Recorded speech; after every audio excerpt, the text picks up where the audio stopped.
கவிஞர் கண்ணதாசனின் பாட்டில் அவருக்கே தெரியாமல் பிழையாக வந்த வார்த்தை என்ற ஒரு சுவாரஸ்யமான தகவலை பத்தி தான் இந்த பதிவுல நாம பார்க்க போறோம். வாங்க பதிவிற்குள் போகலாம். பொதுவாக கவியரசர் கண்ணதாசன் பாடல் எழுத போகும்போது பாடல் வரிகளை சொல்ல சொல்ல கவிஞர் கண்ணதாசனின் உதவியாளர்கள் தான் பாடலை எழுதுவார்கள். அந்த வகையில் கவிஞர் கண்ணதாசன் சொல்ல சொல்ல பாடலை எழுதிய அவரது உதவியாளரான பஞ்சு அருணாச்சலம் ஒரு வார்த்தையில் ஒரு எழுத்தை தவறாக எழுதியதால் அந்த பாடல் இன்று வரை பிழை திருத்தம் செய்யப்படாமல் இருக்கிறது என்பது பலரும் அறியாத ஒரு தகவல். அதாவது தமிழ் சினிமாவில் கவிஞர், இயக்குனர், நடிகர், எழுத்தாளர், திரைக்கதை ஆசிரியர், தயாரிப்பாளர் என பன்முக திறமை கொண்டவர் கவிஞர் கண்ணதாசன். மனித வாழ்க்கைக்கு தேவையான தத்துவங்கள் அடங்கிய பல பாடல்களை கொடுத்துள்ள இவர் இசையமைப்பாளர் MS விஸ்வநாதனுடன் நெருங்கிய நட்பில் இருந்தார். இவர்கள் இருவரும் இணைந்து காலத்தால் அழியாத பல பாடல்களை உருவாக்கியுள்ளனர். இந்த பாடல்கள் காலம் கடந்தும் இன்றும் ரசிகர்கள் மத்தியில் நல்ல வரவேற்பினை பெற்று வருகின்றன. அந்த வகையில் அமைந்த ஒரு பாடல்தான் ஓடம் நதியினிலே என்ற ஒரு பாடல். 1962 ஆண்டு டி பிரகாஷ் ராவ் இயக்கத்தில் வெளியான படம் காத்திருந்த கண்கள்.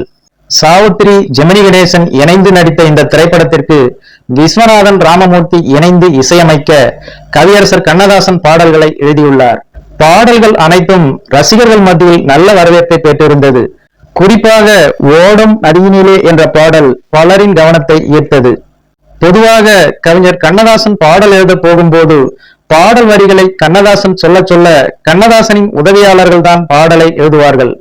அந்த வகையில் இந்த பாடலை எழுதும்போது ஓடம் நதியினிலே ஒருத்தி மட்டும் கரையினிலே என்று கவிஞர் கண்ணதாசன் வேகமாக சொல்லிக் கொண்டே போக பாடலை எழுதிய உதவியாளர் பஞ்சு அருணாச்சலம் கரையினிலே என்பதற்கு பதிலாக தரையினிலே என்று எழுதியுள்ளார்.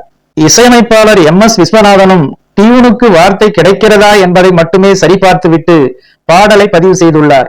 காத்திருந்த கண்கள் படம் வெளியாகி மிகப்பெரிய வெற்றியை பெற்றிருந்த நிலையில் இந்த பாடலை கவனித்த ஒருவர் கவிஞர் கண்ணதாசனிடம் சென்று, இவ்வளவு பெரிய கவிஞர் நீங்கள் ஏன் இப்படி பாடலை எழுதினீர்கள் என்று கேட்டுள்ளார்.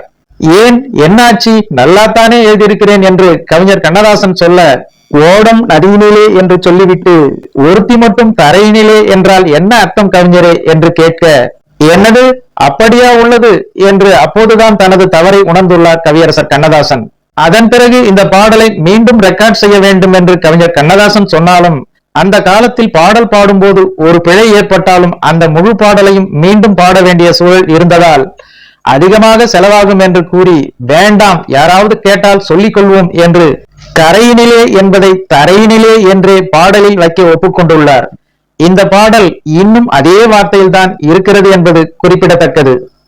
ஓகே ஃப்ரெண்ட்ஸ், இந்த ஒரு சுவாரஸ்யமான தகவல் உங்களுக்கு பிடித்திருக்கும் என நம்புகிறேன். நன்றி, வணக்கம்.